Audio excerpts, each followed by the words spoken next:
Hey, what's happening, everybody out there in the XRP community? Welcome back to Investment Perspectives. Okay, so we had some good news yesterday. I took a day off. It wasn't, wasn't like groundbreaking, but very good news for us. We had confirmed 12 more companies adopting Ripple's XRP, and I'll just read this because I think everybody got it, but I do want to caption that we had it, and it's a very good movement for us, especially on the XRP front when everybody says so much about well, Ripple's getting all the business, but will they use XRP? This starts to put some of that to sleep, as well as the fact that we're going to have some other stuff that we're going to talk about today. So I guess the theme for today is really just like today's news and things that are happening. So it's really not a speculative video that we're making today, but just want to go over some of the things that we are seeing while we're waiting for regulation and legislation to be passed or to drop that last foot so we can all take off here. All right, so we did get the 12 companies adopting Ripple XRP, or they said they're at least going to implement it or they're already utilizing it. So that's very good news. Let's move on. Then there was also, and I think there was either today or yesterday, I think it was yesterday, and we had the New York forms a blockchain study task force and hints at a bit license update.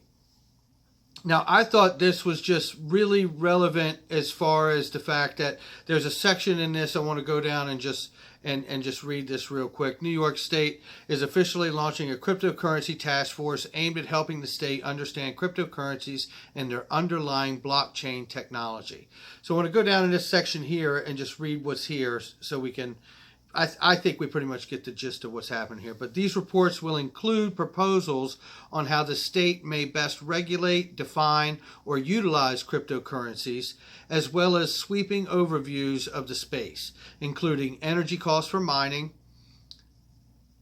how cryptocurrencies are being traded within the state, and how these trades may be affected by tax collection, and a number of other aspects. But I think right there we have it, right? How they can figure out the tax collection on all of this.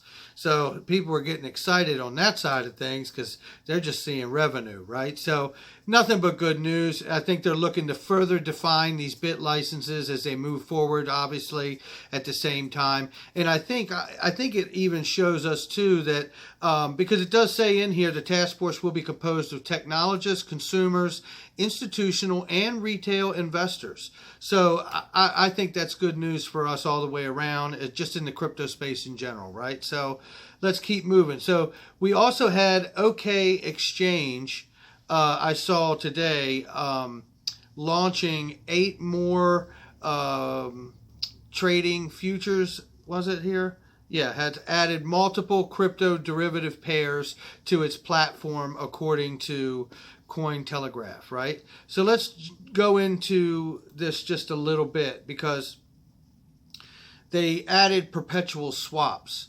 Now, I don't know about you, but we talk about this on this channel about moving into these traditional markets and understanding the terminologies, the phrases when people are saying them. And this was one of those moments for me. I don't know about you out there, but when I hear what is a perpetual swap or we're going to start selling perpetual swaps, the first thing I start thinking is, where's my wallet? Because I don't really, it's terminology and lingo that I'm not using every day. It's not something I normally do. So it's understandable that it would make me feel a little unsure about, well, what's going on here, right? So let's start with that they've opened up selling perpetual swaps, I think on 7 or 8 different pairs, and we'll get into that in a second. But right now, let's just take a look at what is a perpetual swap. So a perpetual swap is similar to a traditional futures contract, but there is no expiry and settlement occurs daily. It is a derivative contract which attempts to create a synthetic exposure of margin trading on the spot. Unlike conventional futures, users' positions can be held indefinitely. So there you go. All right, so now let's move down here a little bit. Now, if you don't know, the OK.Exchange is based out of Malta, which is really interesting because obviously they're the crown leader of cryptocurrencies in the world, right? It's like the capital for cryptocurrencies. So that's interesting. And let's see over here at this other article. Let's look at the, so let's look here at some of the pairings that they have here. So as Cointelegraph reported in late December, the exchange first launched a derivative product called a Perpetual Swap. So we know what that is, right? So that supports Bitcoin USD with up to 100 times leverage. So you really got room to actually get yourself in trouble, right? If it doesn't work out. So as Cointelegraph reported at the time, the product is a margin trading instrument that lets users speculate on the future value of a given cryptocurrency against USD, according to OKEx Exchange Index, because they also have an index on their platform as well. So then we see today the exchange announced it will add perpetual swap contracts for 7 additional major cryptos: Bitcoin Cash, Bitcoin SV, EOS, Ethereum Classic, Ethereum, Litecoin, and Ripple XRP. Now, I just thought that was nothing but good news for us because, again, what are we seeing? We already know that futures contracts on XRP are being sold throughout the world. Here we see a reinforcement of that, of the introduction of them introducing that same type derivative products on top of a commodity, right? So, or currency, if you will, but it lives in the commodities market. So there we go.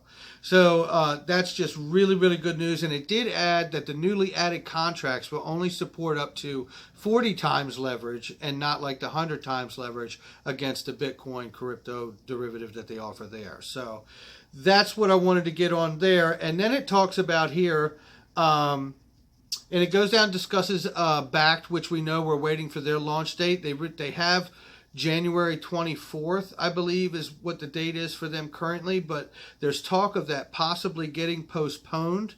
We don't know. We'll have to wait. But they did happen to mention here, and I'll just read this part here, and we'll go on to something else. So, meanwhile, news recently broke that the launch time for Bitcoin USD daily futures was established by the Intercontinental Exchange, ICE, which is the owner of the New York Stock Exchange, as well as Backbit, right?